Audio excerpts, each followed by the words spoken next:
When it comes to automotive safety, most drivers think of crash tests, airbags, or braking distance. However, one frequently disregarded test that shows how a car actually acts in actual risk situations is the notorious moose test. This emergency swerve maneuver, which was first created in Sweden to mimic the unexpected presence of a huge animal on the road, reveals serious weaknesses in an automobile's electronic stability, handling, and balancing systems. When drivers attempt a quick lane change at highway speeds, some vehicles, even high-performance SUVs and luxury sedans, fail this seemingly straightforward test, losing control or tipping dangerously. The moose test is particularly concerning, since the results frequently fall short of expectations. Modern high-end vehicles with cutting-edge technology may collapse under stress, yet little hatchbacks can pass without incident. 10 sedans and SUVs that shamefully failed the moose test are examined in this video. All of these cars, from rugged pickups to family crossovers and electric luxury flagships, have one serious problem. They just couldn't maintain control when confronted with an unexpected barrier. Let's watch. 1. VW Passat, GTE PHEV, sedans, and Skoda Superb. Many fans were surprised when the plug-in hybrid versions of Volkswagen's Passat and Skoda Superb, the Superb IV and Passat GTE, failed the famous moose test. These vehicles were unable to stay inside the cones when they were put through the traditional double lane change at the recommended speed of 44.7 miles per hour, 72 kilometers per hour. The vehicle's rear end broke away, it knocked over cones, and the electronic stability control, ESC, redirected the direction too late. According to reviewers who observed extreme oversteer, the fact that their gasoline-only colleagues breezed through the test made it much more confusing. The battery packs hidden behind the back seats were the only difference. The car's center of gravity was displaced rearward by those additional batteries, creating a handling imbalance that the ESC systems were not designed to handle. 2. The long-range AWD electric SUV, the Ford Mustang Mach-E. When the Ford Mustang Mach-E made its debut, it was hailed as an indication that Ford was embracing the electric vehicle age. But something went horribly wrong in Sweden during emergency safety testing. The Mach-E just failed the basic moose test at 42.3 miles per hour. The back end was shown on camera suddenly stepping out during what appeared to be a normal swerving. The vehicle's chassis seemed soft. The stability control changed from understeer to oversteer too late, and the ESC response time delay made the vehicle unstable, even at relatively modest speeds, according to the testers' repeated observations. 3.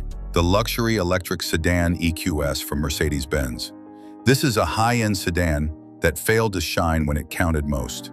In the moose test, the Mercedes-Benz EQS, which represents the brand's upcoming luxury EV collection, only managed a hardly respectable 45 miles per hour. In spite of its advanced air suspension, rear-wheel steering, and advanced ESC calibrations, the testers characterized its performance as poor.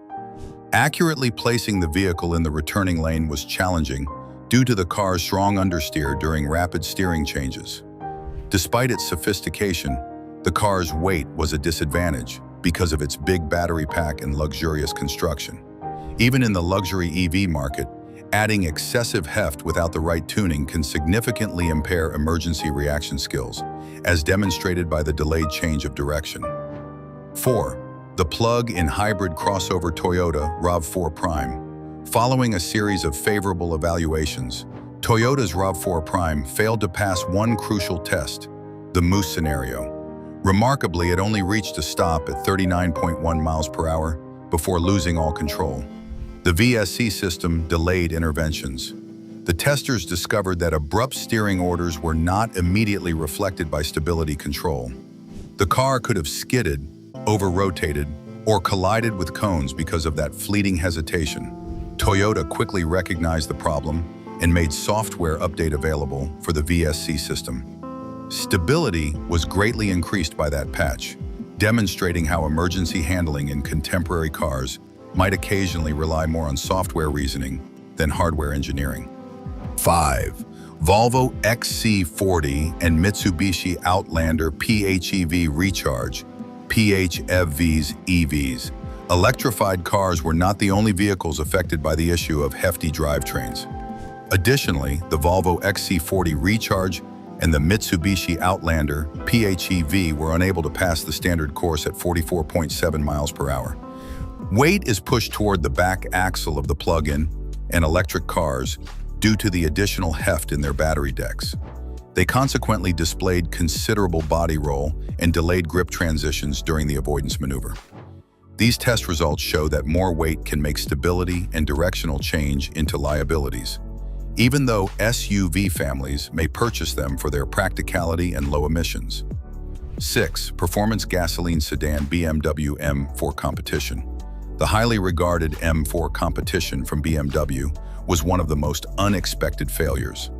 Although this flagship rear-drive vehicle is frequently commended for its agile handling and tremendous grip, it spun out at about 47 miles during the Moose test. The car's harsh suspension and rear-wheel drive setup exceeded the ESC's ability to control it, even at such a high threshold. Simply put, the M4's racetrack-tuned chassis didn't prioritize the kind of sudden mid-turn corrections required for the Moose test. The disagreeable reality that machines built for apex behavior don't always translate well into emergency driving conditions was highlighted by its oversteer-induced spin. 7. The pickup truck, Toyota Hilux. Despite its reputation for tough off-road vehicles, the Toyota Hilux was unable to overcome the Moose configuration.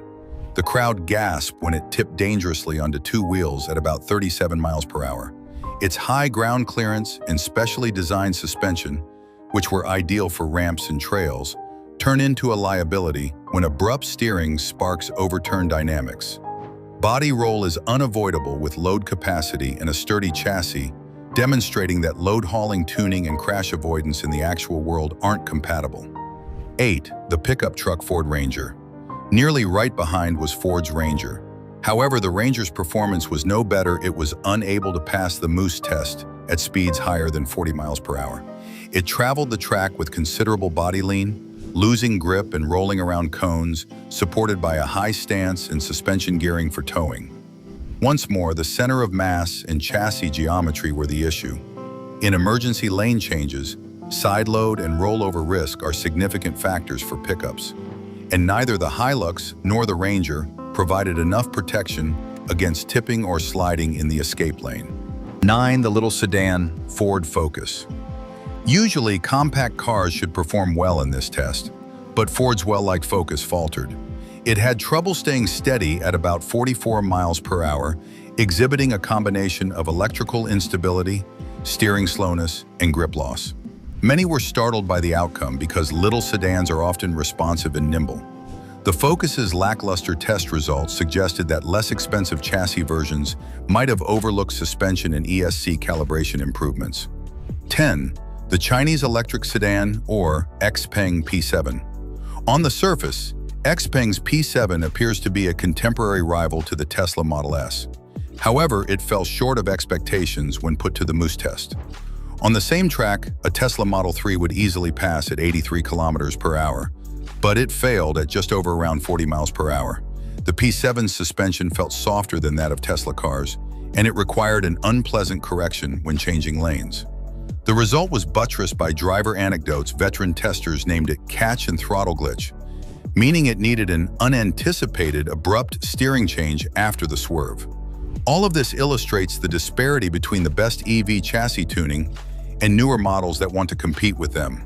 Conclusion: these 8 examples highlight how challenging it can be to maintain control of a large vehicle during abrupt swerves, ranging from fast Germans to tough go-anywhere pickups.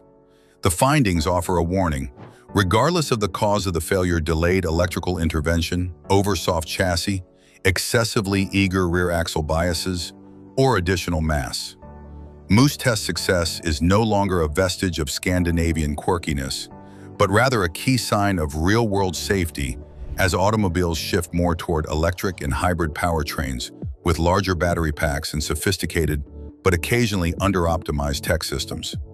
Let us know in the comments what you think about the Moose test.